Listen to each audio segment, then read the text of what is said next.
তুমি কি শীতের পোশাকের ডিলার? হ্যাঁ, এসিপি স্যার তোমাকে ডেকে পাঠিয়েছে। ও, তোমার স্যারও বুঝি শীতের পোশাক কিনবে? চলো।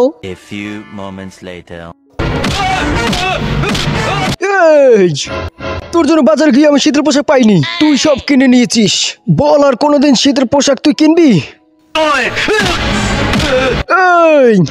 আর যদি শুনেছি তুই শীতের পোশাক কিনেছিস, তাহলে তোর এমন জায়গায় বরফ ভরে দেবো, তুই এর কোনোদিন বাবা হতে পারবি না।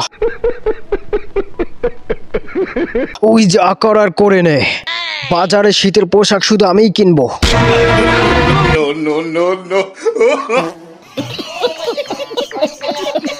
তোমার ছেলে কি করেছে জানো? বাজারে সব সোয়েটার ও কিনে নিয়েছে। বাজারে সব সোয়েটার কিনেছে, তাতে কি হয়েছে? দরকার হলেও মেয়েদের সোয়েটারও কিনবে।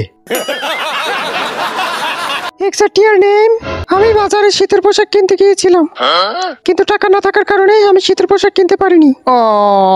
আমার ওই একই কেস। 50 টাকা দিয়ে তোর জন্য এনেছি আমি সেরা সোয়েটার কিনে।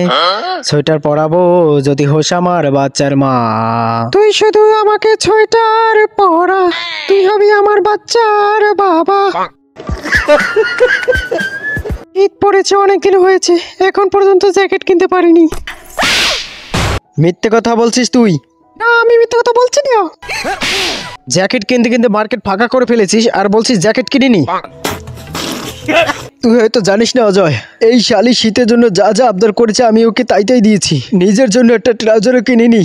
আরে না কিশোর, না, সত্যি ও কোনো জ্যাকেট কিনেনি। এটা তুই বলছিস ভাই? শীত পড়ার পর থেকেই ও শুধু জাঙ্গিয়া পরে ঘুমাতো, এই আকাশ বাতাস ওর দিকে চেয়ে থাকতো।